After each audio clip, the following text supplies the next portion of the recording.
तो दोस्तों आज आपके लिए विज्ञान का कक्षा 8वीं का एक ऐसा टेस्ट पेपर लेके आया हूं जिसका आपको आंसर बताना है और मैं आपसे प्रश्न पूछूंगा। तो आपकी देखते हैं तैयारी कितनी हुई है। आपके प्रश्न यहां से शुरू होते हैं, स्टार्ट करते हैं। अगर आपने अभी तक भी हमारे चैनल को सब्सक्राइब नहीं किया तो कर लेना, क्योंकि यहाँ जो मैं टेस्ट लेने वाला हूँ 100% गारंटी लेता हूँ कि 45 नंबर या 50 नंबर का पेपर यही रहेगा। और एक और पेपर लेके आऊँगा, देख लेना फिर परीक्षा में जाकर के कितना आया। तो पहला प्रश्न आपके लिए है, इसका आंसर आपको देना है। फसल के दानों को भूसे से अलग करना क्या कहलाता है? 4 ऑप्शन है आपके पास, थ्रेसिंग, सिंचाई, निराई या बुआई। जो भी है वो आंसर देख लेना आप। नेक्स्ट, अग्निरोधक प्लास्टिक का उदाहरण क्या है? मेलामाइन, पीवीसी, नाइक्रोन या पॉलीथीन। निम्नलिखित में से जिसको भी आंसर नहीं आते हैं वो एक कॉपी लेकर बैठे और सभी आंसर लिख ले, क्योंकि आपको इनके आंसर किताब से ढूंढ के याद कर ही लेने हैं, नहीं तो बाद में पछताना पड़ेगा जब पेपर दे के आओगे। जो समझदार है वो समझ गया, समझदार को इशारा ही काफ़ी है। तो राज स्टडी को लाइक और कमेंट सब्सक्राइब जरूर करके रखना, क्योंकि यहाँ पर आपको सभी पेपर मिलने वाले हैं। लेकिन उसके लिए आपको सब्र रखना होगा। और कल से एक्सीलेंट, संजीव और सभी पासबुक के जितने भी मॉडल पेपर है वो सब बताने वाला हूँ मैं, तो तैयार रहना। निम्न में से अघात वर्णनीय है नहीं है? लोहा, पेंसिल लेड, एल्यूमिनियम या सिल्वर। चारों में से अघात वर्णनीय कौन सा नहीं है? नेपथीन की गोलियां बनाई जा सकती है। अब नेपथीन की गोलियां कहीं से बनती है? कोयला गैस से, कोयले से, कोक से या फिर कोलतार से। नेक्स्ट, वह पृथ्वी का वो भाग जहाँ सजीव पाए जाते हैं। सजीव पाए जाते हैं वो भाग कौन सा है पृथ्वी का? तो बताओ, जलमंडल हो सकता है क्या, भूमंडल या नभमंडल या फिर जैवमंडल? जो भी ये देख लो, जैवमंडल इसका करेक्ट आंसर होगा। स्नेहक द्वारा घर्षण का मान। अब स्नेहक से घर्षण का मान क्या हो जाता है? बढ़ जाता है या फिर घट जाता है या फिर दोनों या फिर कुछ नहीं? माध्य स्थिति के इधर उधर या आगे पीछे होने वाली गति को क्या कहते हैं? आयाम, आवृत्ति, कंपन या फिर तरंग। दोस्तों अगर आपको इनके आंसर देना अच्छा लग रहा है तभी देखना, अगर आपको अच्छा नहीं लग रहा है कमेंट करके बता देना। मैं फिर अगली बार से आंसर भी लेके आऊँगा, क्योंकि बहुत कन्फ्यूजन रहता है बच्चों में कि क्या दिया जाए। मुझे टेस्ट लेना है, मैं टेस्ट के आंसर ही बता दूंगा तो कैसे लूँगा। प्रकाश उत्सर्जन डायोड। अब ये याद भी रखना, एलईडी का फुल फॉर्म क्या है? प्रकाश उत्सर्जक डायोड। के साथ जुड़े बल्ब तार को जोड़ा जा सकता है। बैटरी के किस भाग से जोड़ते हैं? धन से, ऋण आयन से या फिर किसी से भी नहीं या फिर दोनों से। 26 जनवरी 2011 को भारत में जिस भाग में बड़ा भूकंप आया था वह 2001 में 26 जनवरी को। अब इतना बता दूं मैं आपको कि यह आया था गुजरात की साइड। अब देख लेना आप क्या है इसका आंसर, गुजरात। ठीक है, मैंने आंसर ही बता दिया। निम्नलिखित में से कौन सी गैस पौधाघर गैस नहीं है? तो मीथेन, कार्बन डाइऑक्साइड, नाइट्राइड या फिर सल्फर डाइऑक्साइड। इनमें से कौन सी गैस पौधाघर गैस नहीं है वो आपको बताना है। अगला आएगा, आपको पूरा पैटर्न तो समझ में आ ही रहा है कि सबसे पहले 1-1 नंबर के 10 प्रश्न आएंगे, उसके बाद 1-1 नंबर के 4 प्रश्न रिक्त स्थान वाले आएंगे। इनको देखते हैं। सेकंड रिक्त स्थान चालू करते हैं अपन।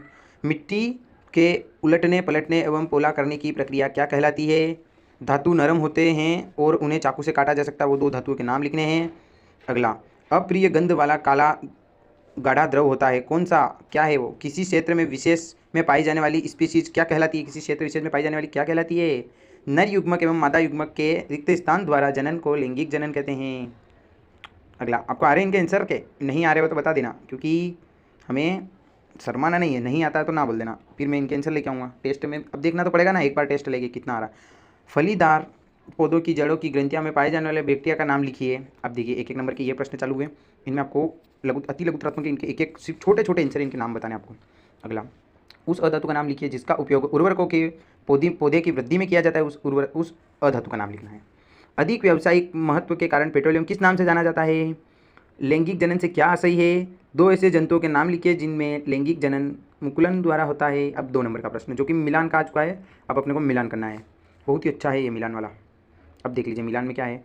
नाइट्रोजन स्थिरीकरण, यीस्ट का उपयोग, मादा एनफिस, मच्छर, वायु द्वारा संचरण, ब्रेड का निर्माण, राइजोमिनिया, खसरा और मलेरिया। अब मैं आपको एक तरीका बताता हूँ मिलान करने का, चाहे आए या ना आए अपने को। सबसे पहले अपने को क्या करना है, जो आ रहा है वो करो। सबसे पहले क्या आ रहा है अपने को, जो आ रहा है वो कर लो। क्या आ रहा है अपने को, सबसे पहले देख लो, ब्रेड का निर्माण कैसे होगा? तो यीस्ट से होगा। मादा एनफिस मच्छर के काटने से क्या हो जाएगा? मलेरिया हो जाएगा। वायु द्वारा संचरण किस में होता है? नाइट्रोजन का स्थिरीकरण राइजोमिनियम कहलाएगा। वायु द्वारा संचरण खसरा, अरे सॉरी गलत हो गया थोड़ा सा। यीस्ट का उपयोग तो अपन ब्रेड निर्माण में कर देंगे। मादा एनफिस मच्छर के काटने से अपने को क्या हो जाएगा? मलेरिया हो जाएगा। वायु द्वारा संचरण का ही में होता है राइजोबियम में। नाइट्रोजन का स्थिरीकरण से खसरा रोग हो जाएगा। अरे फिर से गलत हो गया, इसमें ये उसमें वो आएगा, बहुत ही कन्फ्यूजन है। खाद्य पदार्थों का संचयन करने हेतु प्लास्टिक पात्रों का उपयोग। 3 प्रमुख लाभ लिखिए। अब 3 अपने को लाभ लिखने हैं प्लास्टिक के पात्रों के।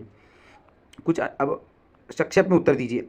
2 नंबर का प्रश्न है जिनका उत्तर आपको संक्षेप में देना है। कुछ आदिवासी वन जंगल पर निर्भर करते हैं, कैसे?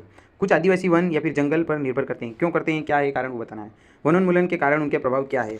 मतलब वनोन्मूलन के कारक और उसके प्रभाव बताइए। वनोन्मूलन किसको बोलते हैं? पेड़ पौधे कटना वगैरह सब।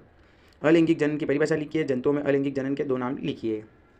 व्याख्या कीजिए। सर्पी घर्षण स्थैतिक घर्षण में से कम क्यों होता है? ये 2 नंबर का प्रश्न है, आपको बताना है।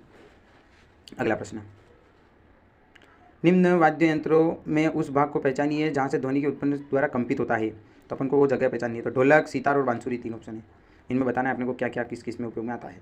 आग लगने के समय फायरमैन पानी के होज या पाइप का उपयोग करने से पहले उस क्षेत्र की मुख्य विद्युत आपूर्ति को बंद कर देते हैं। व्याख्या कीजिए कि ऐसा क्यों करते हैं। करंट में जल की क्या है भूमिका, वो बताना है अपने को।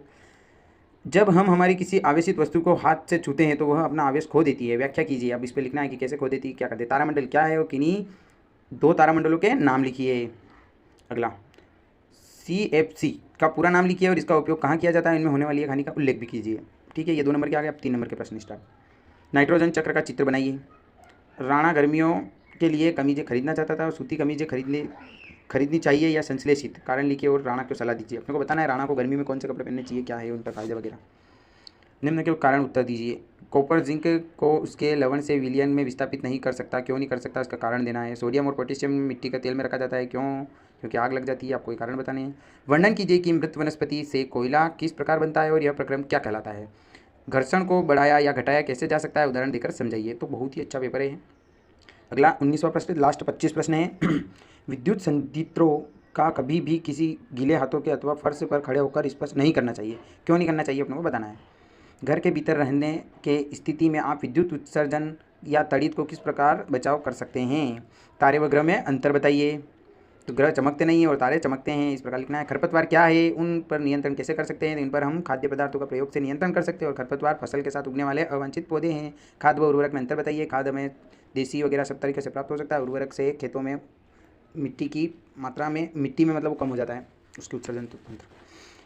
वनोन्मूलन से वर्षा दर किस प्रकार कम हुई है, समझाइए। वन्य जीव मंडल को संरक्षण क्यों आवश्यक है।